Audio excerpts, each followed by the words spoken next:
Olá pessoal, sejam bem-vindos ao canal.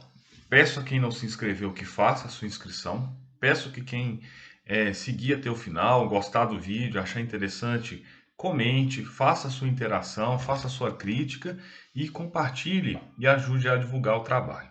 Bom, a gente pode fazer uma análise, né, nesse vídeo sobre as expectativas para o ano de 2021. O que que a gente pode esperar nesse ano? Se realmente a gente vai sair do buraco em que a gente se meteu, né, quando se compara, por exemplo, com 2020, que foi um ano muito complicado em vários aspectos. E aí havia, né, uma esperança, como todo final de ano tem, né, expectativa de que as coisas vão melhorar no ano seguinte. É uma situação, se a gente for pensar, pouco realista, né? Porque as condições sociais às vezes continuam as mesmas, as condições gerais econômicas do país continuam a mesma e tem muita gente que cria uma expectativa por uma simples mudança de calendário, né? Se a gente for analisar, né, é, nós vivemos nessa primeira quinzena de janeiro uma situação de pandemia mais grave do que nos períodos anteriores. Então, desde de março do ano passado, quando foi registrado o primeiro caso de morte no país, os números de novos contaminados nunca foram tão altos. Reflexo direto das aglomerações que ocorreram nas festas de Natal e de Ano Novo. Então, se a gente for analisar os primeiros 15 dias de janeiro, já jogou por terra todas as expectativas em relação à melhoria geral das condições neste ano de 2021. Falta de oxigênio em Manaus, falta de UTIs no Rio de Janeiro, diversas cidades do país enfrentando uma sobrecarga é, de trabalho, né, uma sobrecarga no sistema de saúde devido a essa situação. E aí alguns podem falar, não, mas agora tem a vacina. Bom, a perspectiva de vacinação em massa no país ela ainda é muito pequena, tá? O Brasil está completamente desorganizado, está completamente atrasado.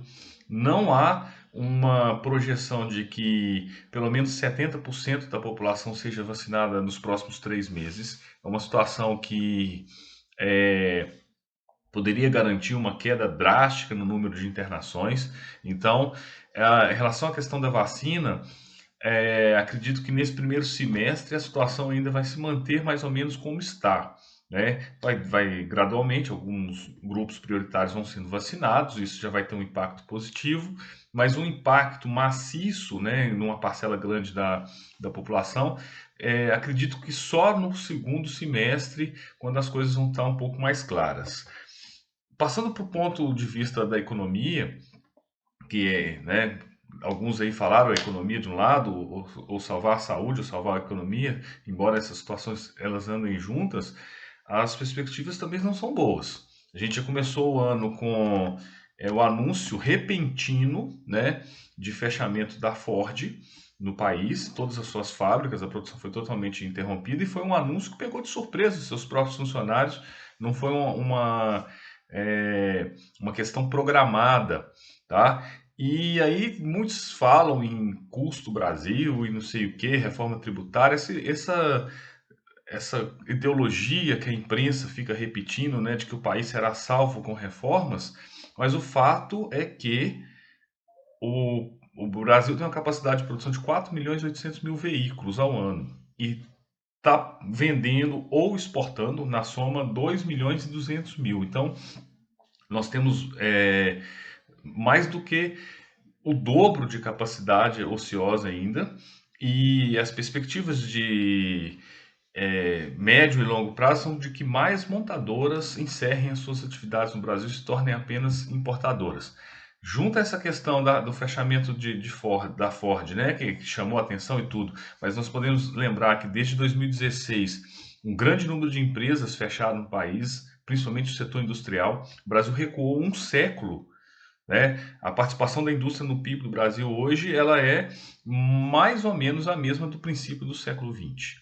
O que domina a economia no Brasil hoje é o setor agropecuário e mineral, ou uma característica de um país colonizado, um país colonial, né? Embora a população vive na cidade, em sua grande maioria, são mais de 86% das pessoas no Brasil vivendo na cidade, há, há uma dependência econômica muito grande desses setores mais arcaicos. Então, a gente é, pode enxergar aí, pelo médio e longo prazo, um agravamento da situação econômica do país, com a redução ainda maior da atividade industrial. E, por fim, a gente pode falar que o fim do auxílio emergencial, que de certa forma amenizou a situação durante a pandemia, ele vai provocar um aumento da pobreza, um aumento de pessoas em situação de extrema miséria, e isso num cenário de inflação.